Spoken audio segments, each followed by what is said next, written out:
皆さん、新年明けましておめでとうございます。いつもご視聴ありがとうございます。今日は12月31日大晦日、年越しをなんとフェリーで満喫したいと思います。阪神電車は阪神百貨店の地下2階に大阪梅田駅があります。大阪梅田から阪神電車で御影駅まで向かいます。特急で25分の道のりです。出発進行。嬉しいな。今年最後の日に阪急フェリーに乗船できるなんて楽しみ。阪神なのに近鉄がいるよ。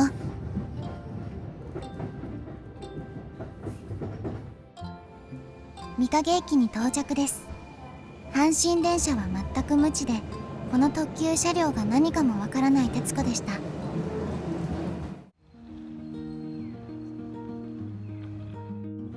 高架沿いを歩いていくと、阪急フェリーの連絡バスの乗り場まですぐです。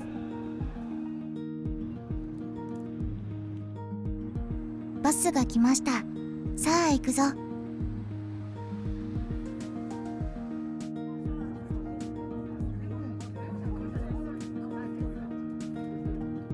阪急フェリーの神戸乗り場に到着です。うわー、大きい。ここまで間近で見ると迫力満点。この阪急フェリー摂津は2020年に就航したので、まだ綺麗なフェリーです。少し阪急フェリー摂津の説明をしておきます。全長195メートル、旅客定員663名。船内は港町神戸をイメージした内装で、明るいイメージの内装が施されています。ちなみに姉妹船の大和は門司港のレトロをイメージした暗い雰囲気の内装です。フェリーターミナルの玄関には年末年始らしく門松やしめ縄が飾られていました。乗船手続きをいたしましょう。阪急フェリーのキャラクターの船子がほんと可愛いんです。出港の1時間30分前から乗船できるのが嬉しい。もっと早く乗船したいと思うのは私だけかな。船子の撮影ボード前でチケットを撮影しました。2階の待合室からですが、綺麗なマジックアワーだったので撮影してみました。乗船はもう始まっていますので、2階の待合室からエスカレーターで乗船口に向かいたいと思います。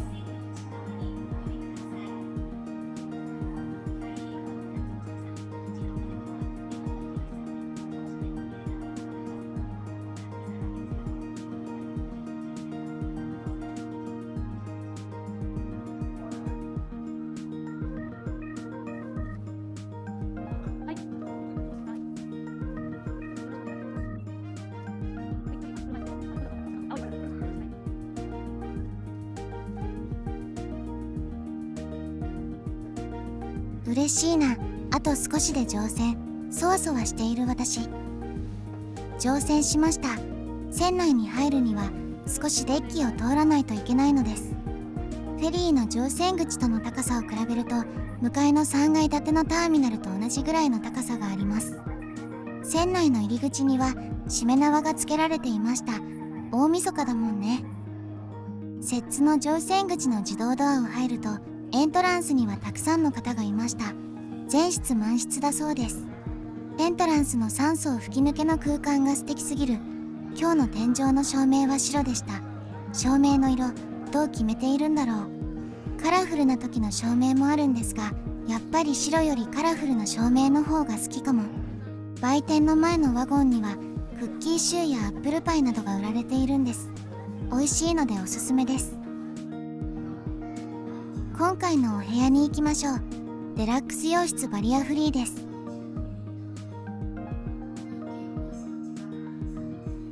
QR コードをかざして青いランプがついたらいざ入室。うわぁ、自動ドアだ。さすがバリアフリー。なかなか広いではないですか。とても気に入りました。ベッドの横にはコンセント、USB、お部屋の照明のスイッチがありました。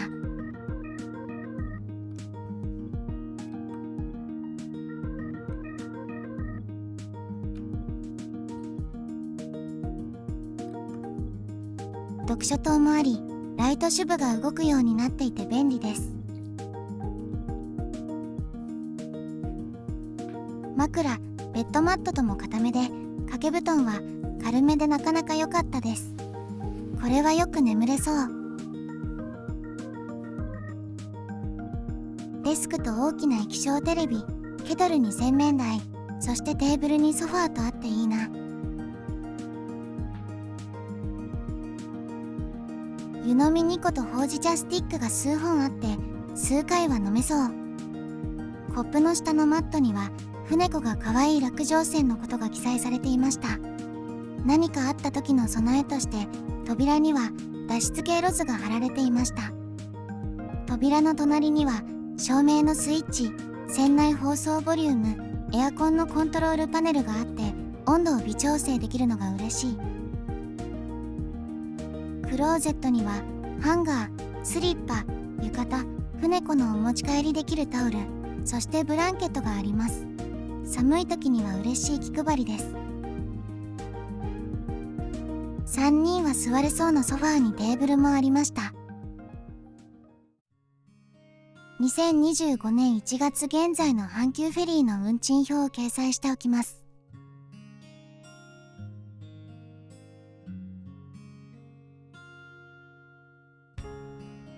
5階にあるお部屋番号とお部屋を簡単に紹介いたします。エントランスに近いデラックス洋室はとても騒がしく、なるべく選手の方がおすすめです。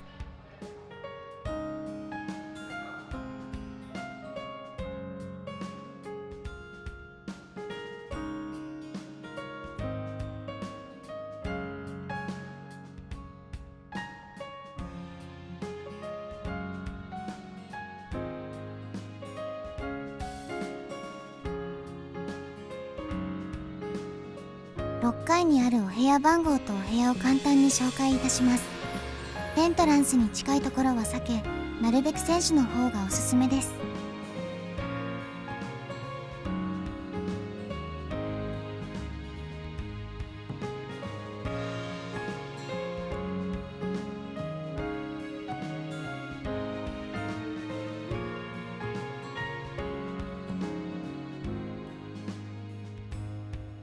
7階にあるお部屋番号とお部屋を簡単に紹介いたします。デラックスシングルでおすすめのお部屋は3辺がお部屋に囲まれていない場所が良いと思います。スイートは701号室、711号室がおすすめです。選手なので振動や音がとても静かです。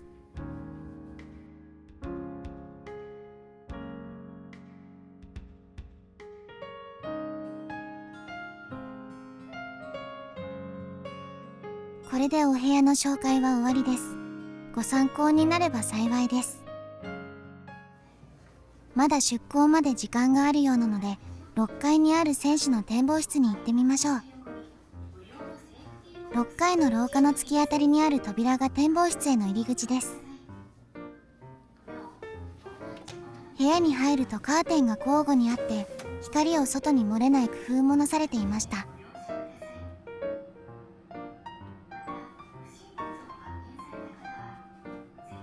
暗くしてあるおかげで夜間航行でも景色を見ることができるのが嬉しい。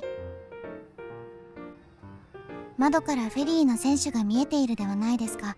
あの先端でタイタニックごっこをしてみたいと思ってしまいました。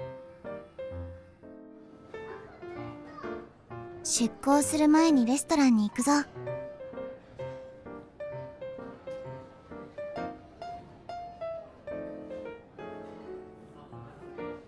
こんなところまで並んでいるし、さすが大晦日恐るべし。レストランの至るところに船子コックが描かれていて可愛い。レストランは好きなものを取るスタイルになっています。私はオーダーメニューの鉄板焼きにしようかな。おすすめメニューにあるホルモン鉄板が私の一押しメニューです。オープン時間に来ないと鉄板焼きは売り切れてしまうので注意ですよ。来ましたよ。どうですか？この音、たまりません。いただきます。ごちそうさまでした。そろそろ出港みたい。急いで7階のデッキへ向かいました。ミツカンスみたいなロゴが特徴の阪急フェリー、そして後ろには大分行きのサンフラワーゴールドが停泊しています。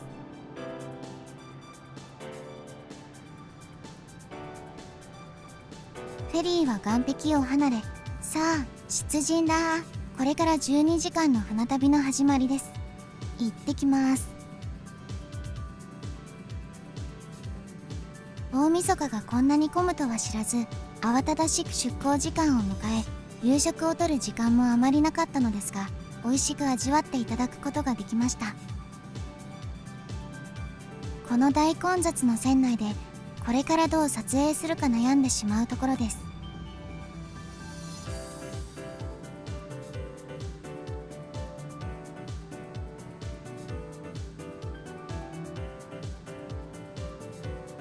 皆さん、どんな思いで大晦日に乗船しているんでしょうね。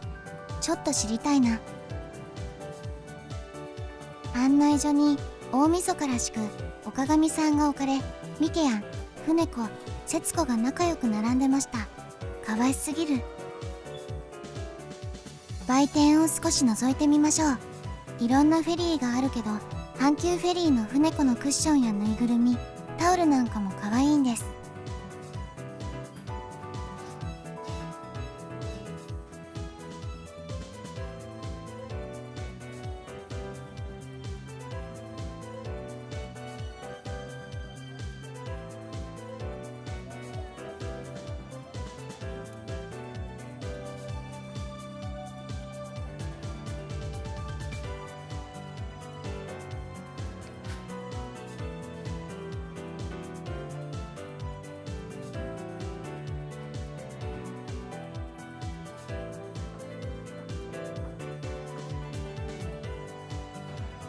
いつも私は乗船すると、この船子のクッキーを購入するんです。いろんな絵柄のクッキーがあって見るのも楽しめ、味もとても美味しいです。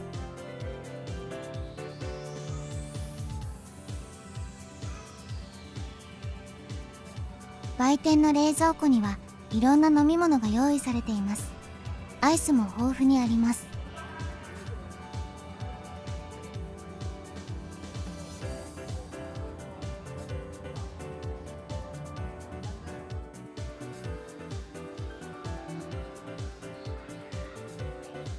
5階にあるキッズコーナーです。潜水艦の丸い窓が可愛らしいですね。最後に潜水船子です。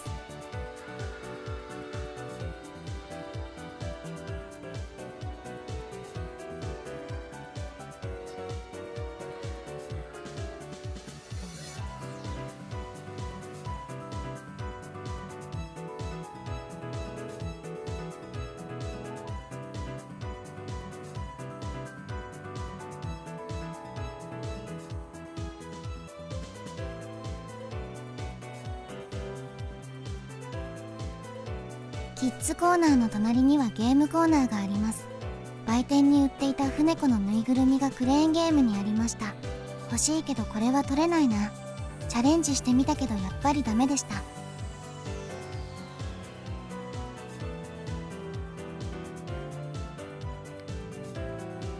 売店のアイスは高いので、自動販売機のアイスでいいやと思ったら全部売り切れ。自動販売機のドリンク類です。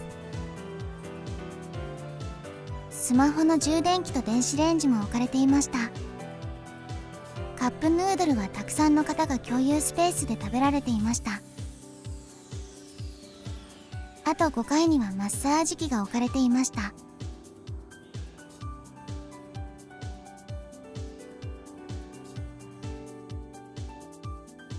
なんと年越しそばの引換券がナンバー1と2ですよ。嬉しすぎる。船子の刺繍マグネットも購入しました。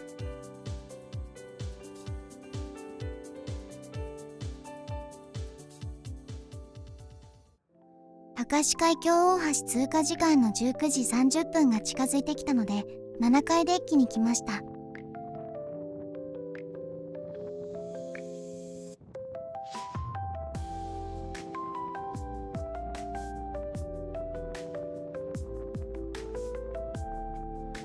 1つ目の橋、明石海峡大橋です。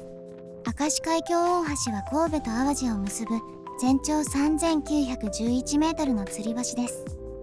橋を吊るワイヤーの主塔の高さは海面から298メートルで、アベノハルカスと同じぐらいもあるんです。すごいですよね。強風すぎて目が開けていられないくらいでした。それにめちゃくちゃ寒くて手の甲が赤切れになっちゃいました。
体も冷え切ってしまったので、展望露天風呂に行きましょう。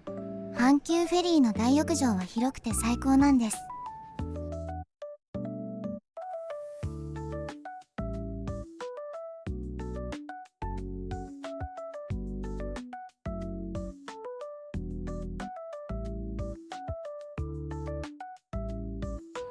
お風呂でゆっくりした後は脱衣室の冷水器で冷たいお水をごくり。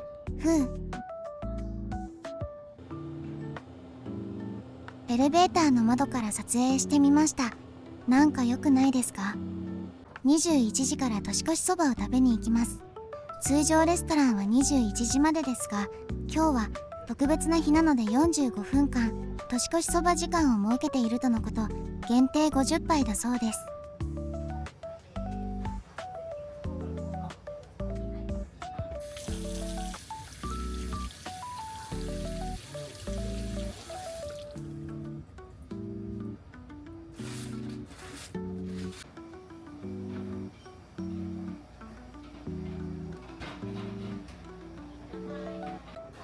年越しそばが来ましたよ。夕飯は鉄板焼きとご飯だけにしていたので、まだまだ食べれそうです。とろろ昆布とかき揚げのついた年越しそばでした。いただきます。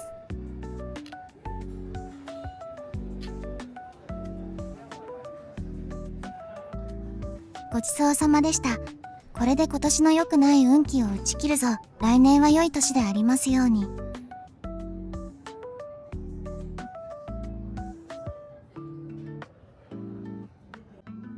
そろそろ瀬戸大橋の通過時間なので、7階のデッキ近くのソファーで待つこととします。2つ目の橋、瀬戸大橋です。瀬戸大橋は本州と四国を結ぶ全長12,300メートルの橋です。3つの吊り橋、2つの斜張橋、1つのトラスト橋の6つの橋梁で構成されています。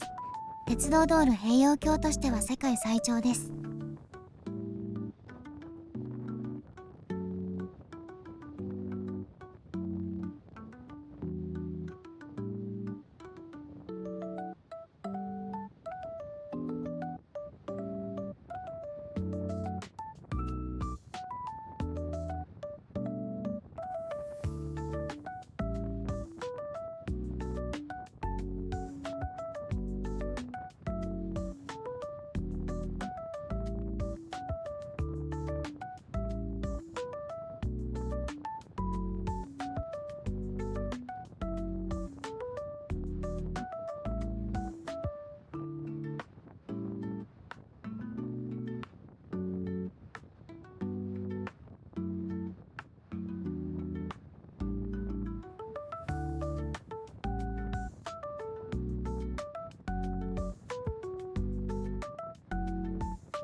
いつもは撮影していないからよくわからないですけど、瀬戸大橋の主塔がライトアップされるのはこの大晦日だけなのかな。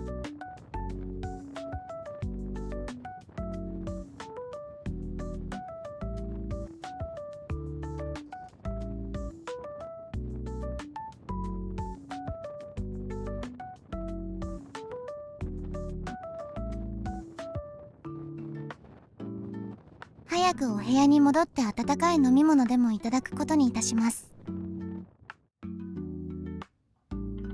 お部屋にあったほうじ茶をいただきます。冷え切った体には最高です。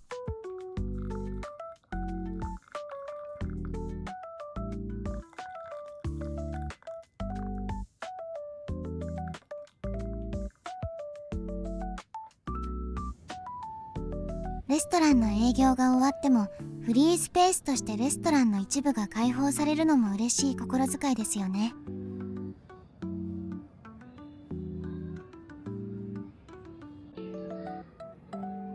6階記念撮影スペースに子供が喜びそうなセッツと記念写真スペース、そして乗船記念のスタンプコーナーもありました。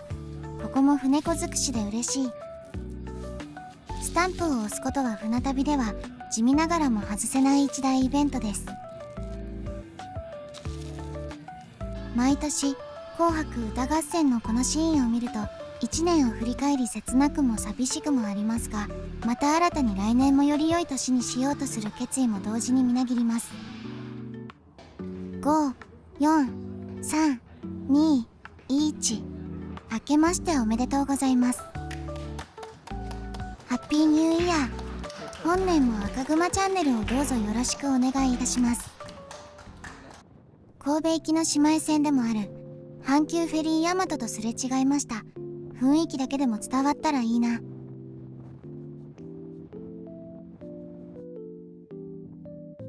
来島海峡付近から船体が大きな弧を描きながら進入します。車で言うとイニシャル D のようにドリフトをしている感じでしょうか。3つ目の橋、来島海峡大橋です。来島海峡大橋は世界初の3連吊り橋で全長4105メートルあります。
うわー、来島海峡大橋がこんなに綺麗に見える。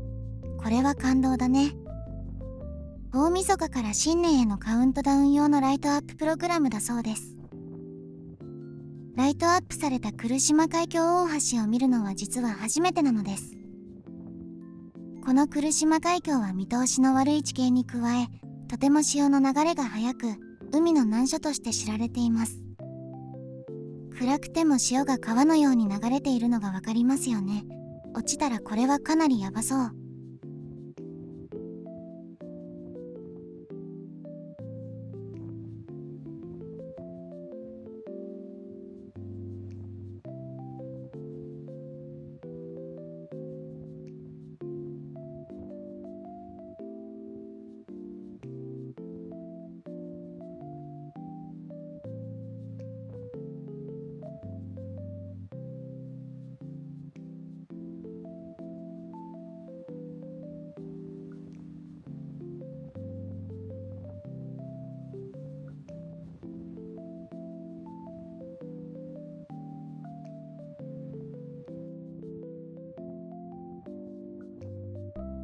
明石海峡大橋、瀬戸大橋の通過時間には大勢の人がいたのに、来島海峡大橋の通過時間にはほとんど人がいなかったです。大晦日便はここが一番の見どころなんですけどね。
船子、節子、ミケヤン、今年もよろしくね。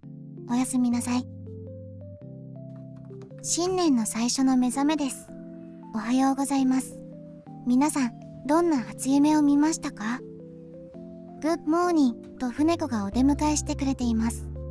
お正月なので特別にお雑煮が振る舞われるということで楽しみにしていました。しかしおせち料理がなかったのは残念でした。お雑煮だけでは足りないので鮭定食も注文しました。いただきます。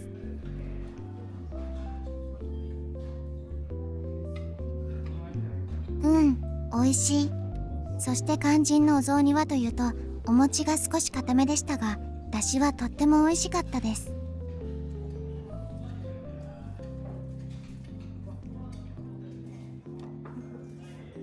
ごちそうさまでした。さあ、次のイベントへと参りますか。到着時間の関係で初日の出は拝めそうにはありませんが、マジックアワーは見れるかな。うわ、綺麗。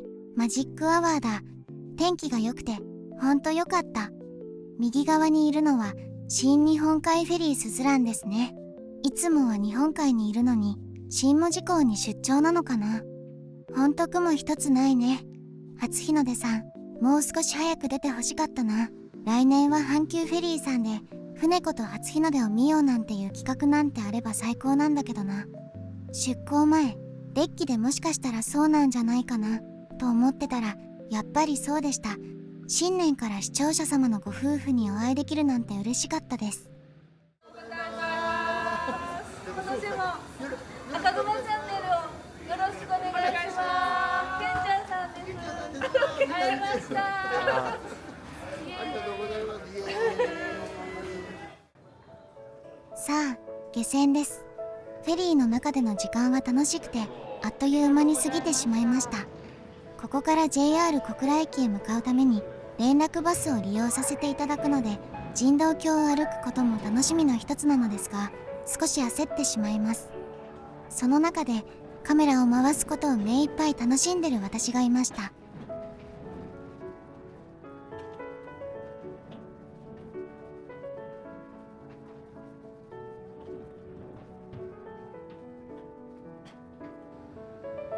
今回お世話になった阪急フェリーセッツさんが名残惜しくて再度見に来ました。三大華僑のライトアップが見れて素晴らしい新年の幕開けでした。まるで鳥さんたちが新年を祝福してくれているように飛んでいました。送迎バスの西鉄バスはお正月だけ国旗を掲げるらしいです。正月という感じでいいよね。新門司港第一ターミナルを後にしました。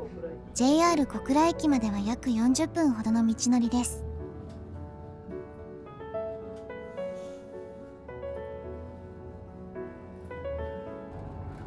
フェリーからは見れなかったけど、バスの中から初日の出が拝めるなんて、今年も良い年になりそうな予感。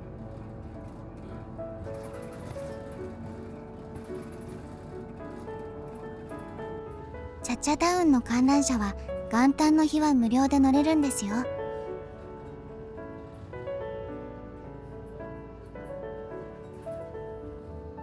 JR 小倉駅に到着です。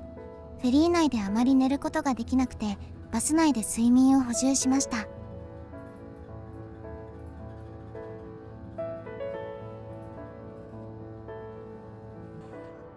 西鉄バスの運転手さん、ありがとうございました。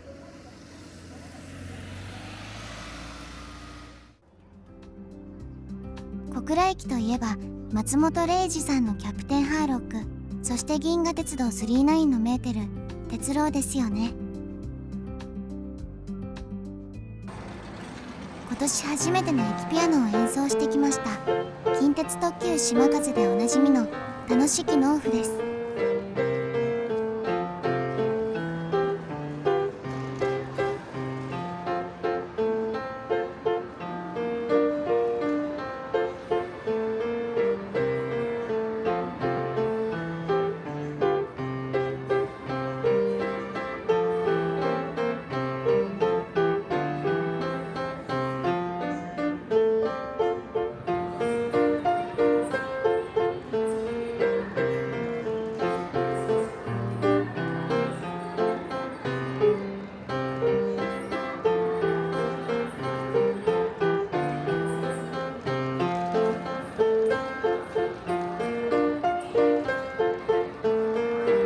練習不足で間違ってしまいました。ごめんなさい。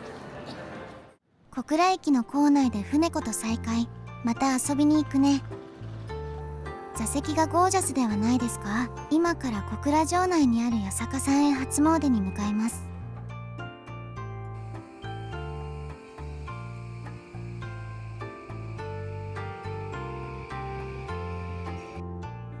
小倉城の敷地内にある400年以上の歴史を誇る小倉祇園八坂神社です。